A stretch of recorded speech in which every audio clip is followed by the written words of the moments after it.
10 biggest hardcore pawn fails. Before we start, I would like you to hit that red subscribe button so that you never miss out on any of our videos.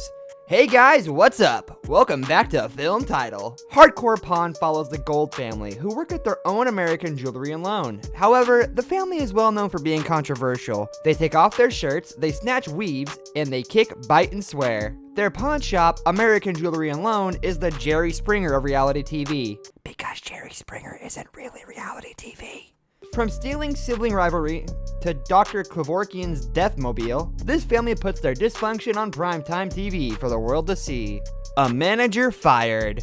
In the season 5 finale of Hardcore Pawn, a manager who had been with the store for over 20 years was fired for a minor infraction. His name is Rich Pyle, and he had become a fan favorite on the show since the 2010 premiere. He started working at the store right out of high school, and when he was not buying others and selling valuables, Rich was in a rock band called Superlast, which explains his ostentatious facial hair. So what brought on this sudden firing? After a few small slip-ups, when Les was in a particularly bad mood, Rich was let go in traditional melodramatic hardcore pawn fashion. After being let go, however, the National Geographic Channel didn't skip a beat in casting Rich to star in their 2013 reality TV show, Meltdown of the Ice Planet. While this opportunity only lasted a year, Rich seems to now be focusing on his music and a clothing line, RPM Gear, with partner Darren Hamilton of Detroit Muscle. The Great Rivalry. While many copycats followed the reality TV goldmine that was Pawn Stars, none even touched their success until the Golds hit the scene. Critics say that Hardcore Pawn is a blatant ripoff of Pawn Stars, but the items they take vary a lot and the tone is much different, as the Golds being a bit more controversial or sensationalist. When a radio host asked Les if he had any relationship with the cast of Pawn Stars in 2012, their feud came up. Gold said that he tried to visit them when he was in Vegas, but got snubbed.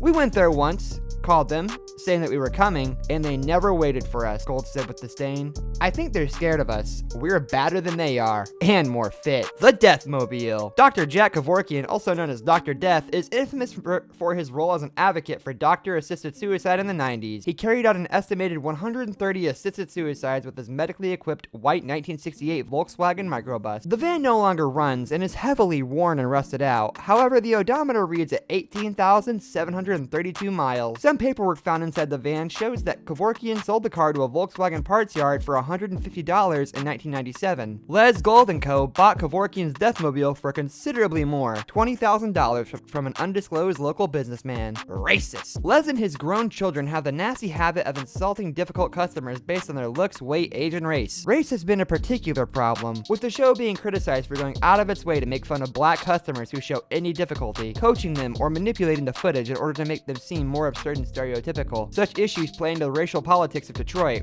where the show is set. They're fake! For any reality show, one question gets asked frequently: is it fake? And if so, how much of it is fake? There's even a video of Les and Ash addressing the question directly. Our show gets filmed at American Jewelry and Loan, when we are open from 9:30 to 6 days a week. We are 100% real. We work at the store. We are real. We are real people. We are not actors. One article in particular on the South End has lambasted the show for its manipulated footage of the surrounding area, stating that the people come into somewhat staged-looking scenes speaking flatly and using nervous dialogue. Fight, fight, fight. While there are bodyguards on the premises to prevent things from getting too out of hand, the customers are not shy about getting angry about disagreements amongst each other as well as with the staff. Weaves have been pulled, faces scratched, and many a rib have been punched on camera at American Jewelry and Loan. Sometimes these attacks are provoked, sometimes not. The worst offender of all is perhaps patriotic Les Gold himself, who launched himself at a customer who sexually harassed his daughter Ashley. There have been other notable incidents, however, usually it involves a bodyguard standing between Les and the customer, then dragging the kicking aggressor out of the shop as Les gets in some jabs along the way. The Betrayal. Ashley Gold spent 9 seasons on her family's popular reality TV show, only to leave her father and brother in order to break out on her own. The former manager of the jewelry counter at American Jewelry and Loan has started an online jewelry pawning business with her own website. In addition to the site, she also has an accompanying podcast. "It's true, I left the pawn shop," Gold told the Detroit Free Press. "This is my thing now. I'm the pawn chick. I was born and raised in a pawn shop, so I know jewelry. Everyone has always seen the rough and tumble side of me, but now people will see a new side of me." their employees steal a lot. In a pawn shop, it's not uncommon for disgruntled customers to try getting away with theft, and thus it's also not uncommon for them to be caught selling stolen merchandise. However, finding thieves among the staff of Hardcore Pawn is a far more serious situation. One member of staff, Christina, was taken away by the police in handcuffs after she laundered some money from the jewelry counter. Another notable incident happened to Ashley's mortal enemy, former employee Tressa. Originally, Ashley advocated for Tressa and was responsible for getting her hired in the first place. $1 million controversy. At one point, the show documented a sticky situation involving some stolen art being sold to the store for over $1 million.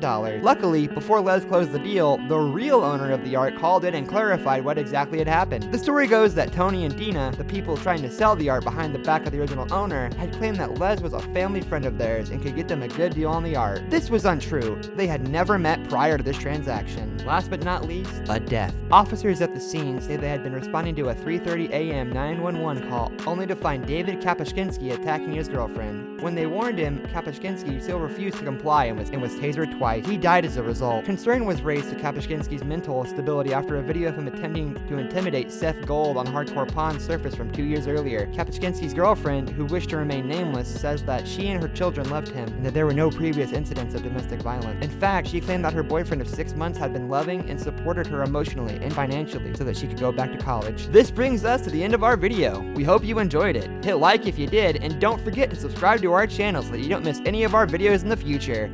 Also, watch the 2 videos that are on your screen because I know you'll love them. With that, I'll see you in the next video.